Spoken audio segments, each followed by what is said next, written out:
that she can slot in fairly easily. Obviously, you have to play the nuance of playing with a permanently split pushing champion. But when you combine that with, I think, wow, I am actually really excited for this AXIZ draft. I think they've managed to navigate draft really well. I'm surprised the Silas got away with this, to be honest. But DFM have instead, what they've opted into is, okay, well, you want to fight first. We also can do the same thing. And we also have a Jinx as backup for that. Now, you have to remember here, even 2-item Jinx, once she gets excited of that first kill, so much raw DPS. She's a fantastic champion to opt into with some of these tanks because of the opportunity to go Lord Dom's third instead of that IE and still pump out an insane amount of damage. Oh, okay. Well, are you ready? I don't need to think about it for too much longer because the game's finally started. We've seen a ward come in immediately around just to safety guard the Sejuani. We talked about the Sejuani wanting to remain relatively safe within this early game, and I think especially with the Silas and the Fiora, really, they are trying to minimize losses as much as possible within the first 6 levels. I think that to a certain extent, Steel wants to do something similar. Hecarim, whilst he has been a strong jungler in the meta that has been a lot about early ganking junglers, much more focused on farming to that level 6, getting that onslaught of shadows unlocked, and then being a menace when it comes to ganking and the skirmishes. Yaharong with quite a bit of early trading onto the Silas. He can struggle a little bit in these arranged matchups, so we'll have to make sure that Megamin is piloting that one fine. Ebby, just doing what he likes to do, lane bullying up in the top side. So the reason why Darius players don't like this matchup is Harp flashes forward immediately. Now it's Hex Flash. Okay. So you have the opportunity to Hex Flash now. I've seen players do a lot worse with that summoner spell to get Hex Flash up. So it's a choice that he's made. I'm doing this deliberately. He's opted in to the Hex Flash instead. So I don't know about that one, but yeah, not a big deal. But the reason why this Darius matchup can be so awkward is because if you're reads, you're apprehend, or alternatively, even if she just regularly trades with you, so long as she dashes forward when that Q comes out, the big AoE, she can either parry the damage as we see there, or she can dash inside of the ring and avoid the bonus damage, the healing, and stop the stack from going on her. Basically, if Darius can't get his passive stacked up on the Fiora before she's in a position to look for kill threat, it can be very, very difficult, and you can find yourself 0-2 very, very quickly. And the crazy thing for me as well is it's an ignite on Toltu. Once again, he's opting into a very, very lane-focused style. I don't think we've actually seen him run the teleport so far in the LJL. And I know it's 3 minutes, 15 seconds into the game, but he's looking pretty decent up against Ebby. Still going for a little bit of a funky invade hit onto Swamp. Sejuani, a champion that, does suffer in these early levels, doesn't clear particularly quickly, and can fall fairly low on HP. And with the priority that DFM have got in the bot side as well, Utapon and Harp are starting to rotate over. I think the beauty of this is you have Harp here to rotate through your comp because you have the Swave Shove in the boss side, and Yaharong should have built up a little bit of a lead against this melee-only mid laner early. So we're going to see a skirmish up. Hex Flash is big. He's going for it. Dicey's going to get called out, forced to flash back as he's actually going to hook back in as well. Megaman and Yaharong 1v1ing on the other side of the fight as the DFM mid laner is going to jump in and gets a 2-person fear. That's a reset for Utapon as well, but he's not going to be able to find the target access, actually. Harp forced through the Tribush, forced down, and now DFM have to be careful with their pathing. Megamin actually opting back in once again, but that is a 1v4 that you're forced to flash away from. Utapon still gets the hit down with the rocket, and now he's after Sanchu. A double kill for Utapon. The zap connects, but the Sejuani cannot be slowed. DFM get a perfect start. And yeah, Steel, on top of that, it looks like even though Steel doesn't get the camp, as mentioned, perfect start. Jinx gets 2 kills there. Fantastic opportunity for this early game as Ignite comes out, Ghost as well. Yeah, this is actually being opted into by both players. Toltu's trying to get the solo kill. He flashes forward, but Ebby shows him who's the king of top lane. Oh, he got the 5-stack early enough there to get that bonus AD coming in on top of the bleed, and the flash really, just to stop that single auto attack is enough to find the kill. And we're going to get the replay coming in, and you see Harp, very aggressive Hex Splash, and there's a lot of back and forth here. The eyes are on Utapon for this fight because he is just standing here and auto-attacking the entire time. Yaharong gets the blast plant over for the flash double fear to really start this, and then at this point, Utapon is just pumping out really big damage in this fight. Swamp's already chunked, and even though they try and make the return play, it's just not knowing the amount of damage you have with your comp. So they're constant over aggress for 1 second. You get the flash, but you're just not in time to get that retreat. And Utapon really just taking advantage of AXIZ not really being in the correct mindset for this early game. And then we saw this extended fight in the top side. Toltu ends up being a level down, I think, at the end of this play. I mean, it starts off well that Evie just knows how much damage he's got, gets the auto reset, flashes away. Toltu flashes back, but not quite in time to secure the kill. That would have been a big play for AXIZ, but ultimately it just ends up putting them further behind. And a really good pickup from Ebby to just immediately opt into Tabai. The way you can really play around some of these earlier, riskier matchups is just to opt into HP and tankiness. Is oh no, the diving bot again. Summoner spells burnt in the last play, and DFM are going to take full advantage. Already 2 kills as Harp tanks that one up and could walk it out. Still going to be fine as well. Do they look for the re-engage? Yaharong starts the tank, and Utapon gets the kill. DFM, they lost last time around, and they don't want to do it now. Crushing for AXIZ's bot side. We talked about Sanctuary being the big carry threat from this team. This is the player that's been popping off so many times to find AXIZ their few wins. And I think DFM have identified that and tried to deal with it as resolutely as possible. And we see it here.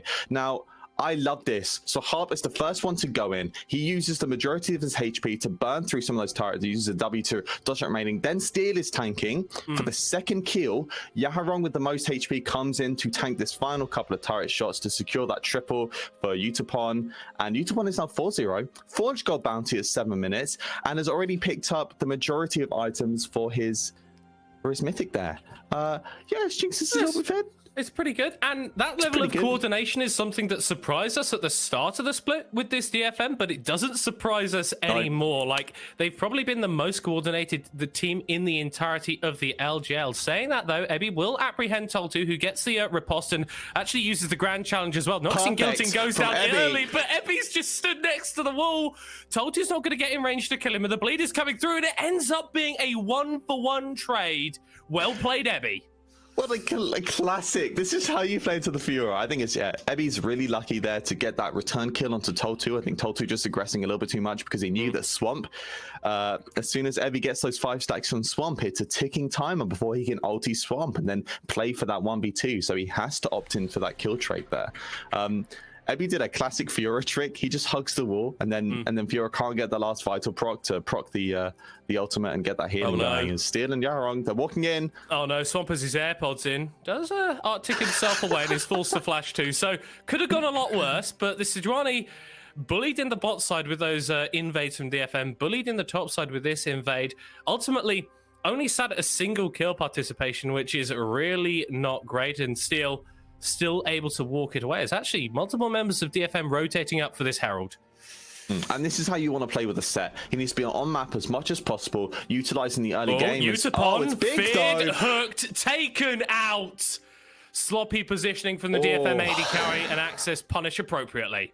Twice today, we've seen that now from a Jinx, just not respecting the correct pathing that you need to be doing on this champion. Remember that Gale Force has yet to be picked up, so very quick from Megamin to pick up a return kill and a huge bounty picked up as well, which means that they've collected a nice tidy sum. And whilst DFM have still got that Shelly, I should say, Sanctu in the meantime picked up 2 places on the boss side. So small gains coming from actually a really poor early game from AXIZ. It's an interesting setup, though, because you can make the argument that maybe they got the kill onto Utapon because of that Herald play, and then a couple of plates for Sanctuary in the bot lane. That's already, 700 golders. Hold that thought. Ebby apprehends Toltu, who crippled up, can't walk away. The passive is ticking down on him. Will throw up that riposte and is able to get one more dash away. But we're already seeing Ebby doing this bullying. Toltu still actually fairly decent in terms of CS, but in terms of pressure, he's got no chance at the moment.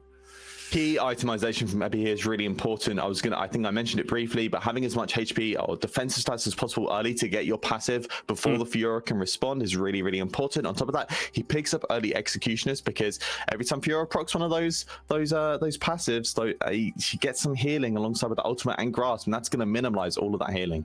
I love what Ebby's doing here. He's just told you sure you want to CS that wave? Do you think that it's safe? It's not going to be safe in a second as Steel is making his way towards the top side. That Herald is in pocket as well. Control ward in the Tribush will spread him out, but I don't think Toltu is going to care as he's getting apprehended. The Noxian Guillotine and another solo kill for Ebby. It's just too easy. Yeah, Toltu sees Steel moving up there and knows he has to respond quick enough. Doesn't quite have the damage in time. And Ebby's now 3-1. Really good. Swamp immediately with the response, though, going for the Drake because he knows that Steel is topside. They have the Herald, though, so they may opt to force the first gold turret onto Ebby instead and continue to push through this top lane massacre. Oh, they're not going to do it, though, actually. Okay, so could have funneled more of those resources into Ebby, but making the decision that that's not where they want the gold. There's two things that they might be looking towards here. Number one is getting that Herald gold onto the Jinx instead. I think that's also a fantastic goal. On top of that, keeping the Fiora in lane. As soon as that turret is gone, Ebby has to play so much more. I mean, he has to be playing on the wave constantly, which means that he's going to be shoved in under tier 2 instead. And that gives very easy 3-mans for Mega Man and Swamp to look towards. Utapon going to use that Super Mega Death Rocket to stop the reset. And this disrupts reset timers for AXIZ. Now, maybe playing right into Steel's ideals to try and get that Herald down on bot side and look towards this first turret. What do you think Steel's ideals are? Stealing jungle camps. I Using mean, Herald to get first turret in bot lane. Playing Hecarim and Poppy. No, sorry, it's Poppy only, isn't it? Poppy only. Yeah, this is clearly a mistake. Obviously not a Hecarim. There's maybe a little mistake there from Swamp. That armor does mean that he doesn't get slowed down by the Glacial Augment. Steel, once again, DFM are just forcing in this bot side jungle, really trying to remove as much room as they can from AXIZ, meaning that they can't really contribute to any sort of plays. Harp is lurking around, thinking about flashing over that wall and getting a showstopper down, but DFM will just secure the second charge of the Herald and rotate themselves away. I'm going to try and fish for one of these ultimates, maybe look for that Onslaught of Shadows again for a potential fight. The only problem with burning this app, it comes out though. Yeah, Dicey not back, forced to flash away over the wall. Does throw out the depth charge onto Harp. The Nautilus is going to be going down right at the start of the fight, but AXIZ may have an angle that they can play it out. Megamin taken very low by the true damage as Swamp is going to be the next one to fall. The Ignite will not quite take down the AXIZ mid lane, who's able to dash himself away, but opts back in for no reason at all and donates Yaharong another kill. That's 3 for 0. DFM are very happy about that. I mean, you have to remember, Dicey is a big facilitator for some of that, for the early pick opportunities. So getting it off the board means that Swamp doesn't actually get the ultimate off at all there, as well as Sanctu. They weren't really able to find a response in time, and it really disrupts AXIZ's whole goals here. And you see it here, they pick up Dicey first, and Swamp and Megamin are there, but Sanctu doesn't really have any opportunity to opt into this fight because look at where DFM are staggered right now. And so yeah, 2 kills get picked up. Swamp knows not even to burn the ultimate, and Yaharong just gonna walk away there. Is that me being dumb? I don't know, man. Harp is actually going in, gets a double face breaker onto Sanctu and Dicey, who is forced to hook himself away, but Utapon will continue to chase with the rockets, and the super mega death one will take out the Nautilus for the 4th time this game. And another kill, and we look at how low mid lane turret is already. And on top of that, we got Herald spawning in 2 minutes. There are many opportunities for DFM to, every time they get a kill, just to increase this vision. You're seeing it yield really well in this top side. As there's a look at the pings and the wards in this top side. They're absolutely trying to choke up this Fiora lane as much as possible. And it's right on this timer for Herald as well. Really smart rotations to get as much pressure on this objective and as well as this lane as possible, because Toltu's already beating quite heavily. They can bully him even more before he gets in his first item. Megamin looking for an all-in onto Yaharong here, but because of that blue trinket, was spotted out before he could really land his full combo with that Everfrost picked up. And we're sort of joking a little bit on the desk about, DFM, are they going to drop it? Or can AXIZ take this one? And yeah, I mean, that sort of turret plate gold really just illustrates that this game has not been going in AXIZ's favor at all. And DFM, yeah, they may have lost to Rascal Jester last time out, but it doesn't seem to have really phased them. Drake spawning in a minute's time. This would be sole point for AXIZ, though. They do have the lion's share of the pressure around of this river. Yeah, I mean, luckily for AXIZ is they picked up these first 2 Drakes, and that was the opposite of what I assumed from this comp. I assumed that because of the set, we'd be seeing the first 2 Drakes on DFM side, and AXIZ would be looking for the respondatory Drakes. But that does give them a nice buffer to know that, Soul isn't going to be coming around till 30 minutes or so if DFM do get the next 4 Drakes. But Either way, I think we're going to see DFM just opt towards maybe the Herald first and look for Drake Arthurs, just because the amount. Look at the gold lead, 7K at the moment in the 15-minute games is it's a reasonable amount of gold. As Megamin's over push and they've got the flank, it's very difficult for Megamin to get out of this. We're going to see how he handles it. He's got a TP, could go for a SOAS play, but there is a lot of lockdown on the DFM members. I don't think he's going to have the chance. Harp, though, fishing for Sanctuary, will force the flash out of the AXIZ AD carry as Megamin is still the target, shoved into the tower, feared up, tries to survive, tries to slay some kings, but ultimately he's going to be the one falling down. Dicey doesn't want to go for that play. I thought he was going to do the same thing as Harp then. I was really scared for him for a second. Yeah, you don't win that one, buddy. Yeah, because DFM have all moved towards this bottom mid side, AXIZ are trying to look for the Herald here, but DFM have a very quick response, so I'm assuming that even if Swamp picks this up, the ghost comes out from Ebby, it's the engage. Yeah, he's starting off 1v2, but he's going to have a couple of friends joining him before this fight is over. Toltu dashing himself and actually able to get himself away. Swamp is not going to be so lucky. TP. AXIZ teething in. Do they want to opt in? It appears that they do. Depth charge goes down onto Ebby. Actually, a lot of damage onto the Darius. And the Moonlight Vigil is not quite enough to take him out, but DFM forced off of that Herald, and AXIZ aren't going to lose that. Meanwhile, though, Yaharong just chilling in bot lane, taking a tower. Yeah, he opted into this Ignite early, specifically to deal with some of Megamin's potential healing. I mean, you look at the combo as a whole, and they actually have quite a lot of potential healing coming out, so opting to Ignite is no discard, but it means that he's not able to TP into this fight. So whilst DFM, you see this heavy aggression coming out just to stop this Herald from AXIZ, there's, you know, objective trade and response. Once they get this single kill, as we see here, fantastic combination of CCs there to come out. Even though Ebby gets stunned up, the amount of raw damage coming from DFM is so high. They get to pick up this one kill. They also burn the TP, reset the Herald, and they get away with their lives. I'm sure they're very happy with this. As, oh, it's so close. It's so close. AXIZ are probably going to be happy that more of them didn't die. It was a bold TP, but I'm glad that they're still like trying to stand up. They're still trying to contest DFM. They recognize that if they just let this game play out and let DFM play their game plan, then they will just lose. So yeah, well, it is the ebb and flow of tempo, you know, as we see. As soon as DFM, they burned all that ultimates for that single kill on Swamp, well, that's your key timer to go, well, actually we still have all our ultimates available, let's try and look for the fight in return. But unfortunately, Megamin didn't land his chains, so no kills picked up. You just got to wait for the next one now. Hopefully DFM will use all their tools on Swamp again, and maybe AXIZ can look for a response. I don't know, something in me is telling me that DFM might not opt into trying to brute force kill the Sejuani in a 5v5. Something is telling me that. I don't know, it's the prophet in me. Yeah, that's an expectation that I think is probably gonna be fulfilled, because DFM have been pretty good at finding out target access, and we did say that this was a more skirmish heavy composition, that this wasn't a composition that necessarily wanted to be from both sides. Yeah, for all grouped up all the time. So that means that you've got all these little 2v2s, these 3v3s, these 1v1s happening on either side. And normally, AXIZ would be in a pretty good position to fight them out, but they are 11,000 gold behind at 18 minutes, which makes that task substantially harder, Oak. Yeah, it is quite hard for them. Now, even through that, there are a couple of things we can look towards, especially within the next, I would say the next 10 minutes of the game. That's to be fruitful there. Cole, as well as Kraken Slayer, picked up by Sanctuary. He's opted into a very damage-heavy build with this Kraken Slayer. And I think when you look at the front line that he has, this Nautilus, who has thankfully opted into Aftershock, no Glacial to be seen here, definitely trying to perform more of the frontline role. And then you also have, I mean, one of the most renowned, tankiest champions in the game, Sejuani here, who, with that armor up, will be breaking very high armor and MR numbers. This gives the opportunity for, if he can find it at least, to free hit. And with the Kraken Slayer, should be melting people, especially on 2 items. That's why I'm going to look towards him.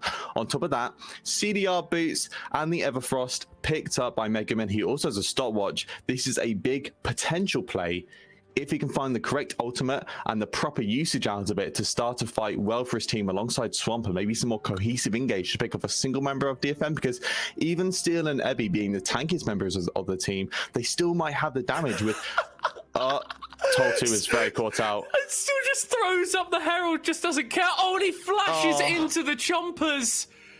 Super Mega He's going to be going down. Oh, that's That's not what you want to be doing in your first matchup against DFM. Big Hart with a showstopper into a double knock-up. Dicey survives a little bit longer with that after shot, but goes back in and feeds another kill to Yaharong. Oh, the Moonlight Vigil missed. It's an unfortunate set of circumstances for AXIZ, and we talked about them having a load of tanks. We talked about them having this Kraken Slayer on Sanctuary, but when you're in an outnumbered fight, I think it's almost impossible to win that one out. DFM won't push for the inhib, but Baron is on the table, and they may choose to go for it.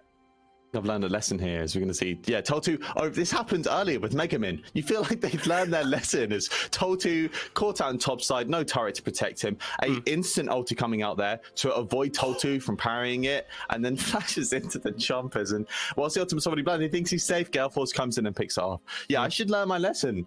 Middlecourt. Clearly, I should stop doing long monologues about a team having comeback options and then immediately watch them get demolished. Well, this is the lesson I need to learn. It was quite nice because the comeback options that you were describing are exactly the way that DFM picked off Toltu, changed the next kill, and were able to take those objectives. Infernal Drake spawning in a minute's time. DFM, I feel like they don't really care about this one. If AXIZ get a soul point at this stage of the game, I don't see how they're ever going to be able to really capitalize on it. Toltu now being caught in his own jungle. Throws out the grand challenge, gets hit with a bit of true damage to his face, but he's fine. He has to use the ultimate. It gives it a little bit of move speed. So that's why he burns the ultimate there, just to get a little bit of move speed to run away from the Darius. But yeah, as you mentioned, that's that burn. It is a short cooldown. Oh no! But it's long enough. It's making him. It's happening again. It's happening again. Oak. AXIZ solo laners and overextending on the top side of the map. Name a more iconic duo. Megamin will get taken out by Utapod, who is having a stellar game, by the way. 9-1-3 on this Jinx, and maybe that's the pick that DFM need to start up this Baron. Yeah, Harp's gonna very aggressively position up as they start this Baron, just so that he can scout out, because they don't have any wards on the map. You're seeing a lot of red trinkets come out for this comp. They don't currently have the vision to set up to see what response it is. So Harp's gonna act as a human ward, try and scout out where Swamp is. And we're seeing them start to see, and as mid-turret, the ghost is out. Yeah, able to flash himself away, but he is going to be pathing towards DFM eventually. Swamp looking to contest this Baron, actually. We'll get Showstopper, flashes into the pit! But you can't steal from steel, buddy. That's a lesson that they should have taught you long ago. We go to school for that. I got taught that in high school. You can't just give me the silence. I don't know, man. Like, was it like a slice of life anime? Is that the sort of thing? And they'd like sit down like class one day, like some sort of filler arc where we're just talking about how good Ebby is, or in Steel and DFM. Like, is that the angle? Yeah, that was the angle. Okay, sorry. I missed that. Sorry, I'll back it up with the whole skit later. Anyway, Baron picked up a DFN because they also got the kill onto Swamp. They're just going to pick up the Drake first. It's no big deal. We're also going to take Drake, guys. Doesn't even matter because they've got that top lane inhib turret unlocked. So at any point, they can opt into shoving Ebby into top side and play that 4-1. Use the pressure of, remember, Utapon, look at his itemization. He's built to kill the squishes of AXIZ as well as raw DPS. So he's going to melt any turrets that he's confronted with. And they've got this wave slow pushing in top side. And it looks like what they're doing here, opting for that 4-1 instead through the mid lane. Gonna sack this top lane turrets and maybe look for a double inhibitor and unlock all these inhib turrets. Got that eventually. I think they've recognized that top lane tier 1 is not particularly important. Does give over an objective bounty to AXIZ as they start the engage of the fight off onto Hart, but he's able to flash out just in time. Toltu chasing deep into the backline to try and find a kill, but won't be able to get it. And now that means that DFM could clean up the rest of the fight. Massive face breaker, pulling them all into the death chamber. Utapon gets a reset. Gale forces forwards. And DFM clean up what will be the final team fight of the game. Yes, Ebby died as he was apprehending them into his team to get the kills, but he's not going to mind. 24 kills on the board, 24 minutes on the clock. Not 24 games won, but DFM make it 11. And I mean, we came in questioning, okay, it's DFM. Oh no, they dropped a game. What are we going to do?